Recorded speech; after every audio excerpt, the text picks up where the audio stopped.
Shake your body, baby, do that conga. No, you can't control yourself any longer. Come on, shake your body, baby. I don't know, is this the conga? It is. It's a fun song either way. All right, it is the weekend, it is Saturday. This is Studio 5. I'm Jen Lammers. And I'm Megan Wright, and this is DJ Shortkutz getting us ready to conga. Now, as we know from last week, we are not the best dancers, not at all, but we can admit it. We can feel the rhythm, we just have no rhythm. Correct. Now, this song right here, 1985, it started it all off way before J-Lo, Mark Anthony, and Shakira dominated the charts. You had the Miami Sound Machine and Gloria Estefan. Yes, this was the original. And now we have a Studio 5 exclusive. All right. Where Gloria and Emilio sit and talk to us about how they broke barriers for Latino artists.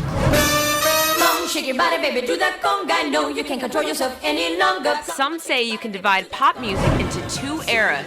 Before conga. Wake me up before you go. And after conga. 1985 was the year everything changed. Cuban-born Gloria Estefan and Miami Sound Machine released conga and paved the way for every Latin pop star to come, but not without hurdles.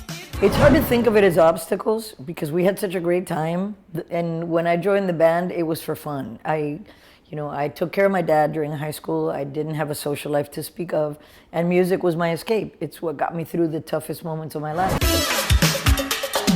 With many Latino artists dominating the pop charts today, it's hard to imagine a time when they had no presence. It was really hard to come up with a new sound. I mean, at the time, you have to change your last name or they don't even think they're going to promote something. We didn't have vehicles or radio stations, TVs, networks, and more so the biggest network, we never do something because they was worried about ratings. The sound. An irresistible hybrid. It wasn't straight up pop music and it wasn't straight up Cuban. It was something that nobody ever heard before. And it was being performed by a Cuban artist, but in English. The rhythm is gonna get you. Every time they would tell us no, it almost fired us up, Oh, really? No? Okay, let's see. We can't go this way, turn around here, go over, go under, go around. And we were our biggest cheerleaders. And every step of the way, we were convinced that we had a sound and that it would be successful because we had people we played it to, different cultures, and they all loved it. So it was taking convincing these guys that were kind of in the way a little bit that our stuff was going to work, and it was very exciting and fun every step of the way. Legendary Cuban-American DJ and artist DJ Laz remembers working at a radio station in Miami at the time of conga's release. Before, Spanish music was just Spanish music and only Spanish people could like it. After conga, that definitely knocked down the door and paved the way for everybody else to start making these songs with Latin influences, and look where we are today.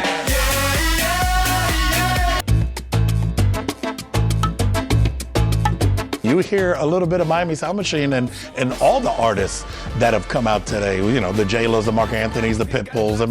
Without a doubt, they were the people that knocked down the door. They were at the forefront of this movement, and it's just, they opened the door and everybody else just ran through it. 30 years later, Gloria Estefan is an international sensation. She has 7 Grammy Awards and has sold over 31 million records. All right, Jen, so I've got to make it back to Miami now. Not just to party with my friend DJ Laz, but also for the weather. Seriously? Oh, for sure. Well, a little bit of Miami is actually coming to New York. Our Simone boys got to hang out with the crew backstage. You have a front row seat to the sexy, spicy, fun-loving musical On Your Feet. The crowd just goes wild for these performers inside the Marquee Theater. We're talking conga lines in the aisles, anything goes.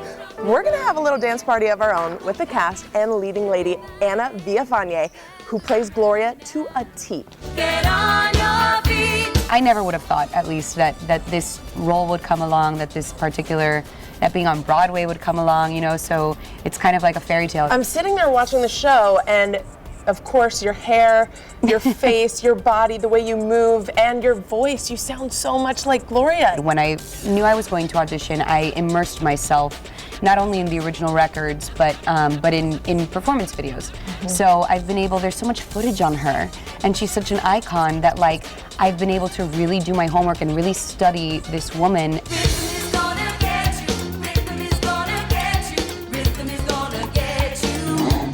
This is a really intimate story between Gloria and Amelia. We've known each is. other for what, a year now? Mm-hmm. We've known each other for about a year, and just from the first reading, you know, from when she walked in, there was just an understanding there, you know. We both just kind of understood who, or at least we wanted to understand who these people were. If I could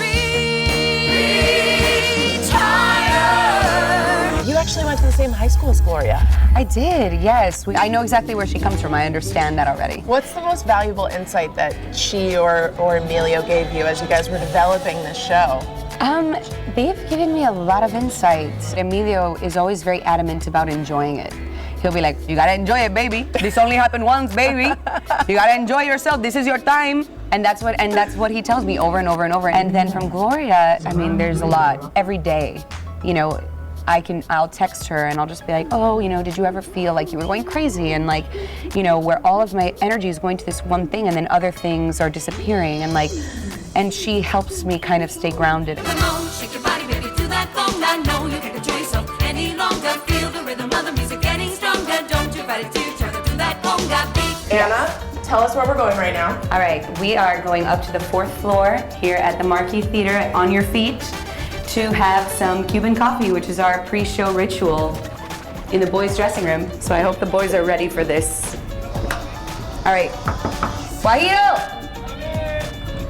There's a code. Gentlemen. Hello. Salsa party. Oh my goodness! Look at this! This is the real deal, okay? This is it. Here, let me- Yes, that is the good stuff. That's the sugar, right? And that's how you get now this beautiful little espuma. Growing up in Miami, you find it on every corner. There's a little window, and you can go and order the different variations. Salud. Salud. On your feet. Pull out. On your feet. Next, I check up on a doctor everyone's checking out. It's hard to go anywhere without recognition now. My house call on Instagram's hottest doctor. Then, get out the whipped cream. You make it look so easy. Jen and I are shaking things up.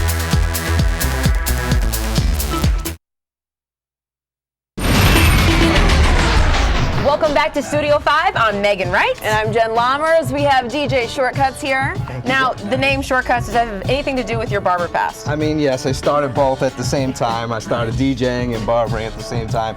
However, I'm a retired barber, and we're just on the turntables nowadays. And now we can find you at some of the city's hottest nightclubs. Right? Where are you going to be this week? Yeah, I'm the resident DJ at Tuesday Baby Tuesday at Up and Down. And That's a fancy spot. Yeah, I heard a lot of celebrities go there. Okay. Something like that, something like that. Some stories? It's all very VIP, right? Yes, and if you anywhere else, you can find me on shortkutz.com. That's SHORTKUTZ.com, and my Instagram is at DJ Shortkutz. Oh, perfect. There we go. Now, as the only non-DJ here, Jen, I've been wanting. How can I get in on this? Really? Ready? Okay. Yeah. Ready? There we go! Something happened. Thank you. Thank you. Shortkutz, thank you so much for hanging out with us and rocking with us on Studio 5. Is your temperature rising? It's hard to go anywhere without recognition now, which is something so new for me. Meet the doctor setting Instagram on fire.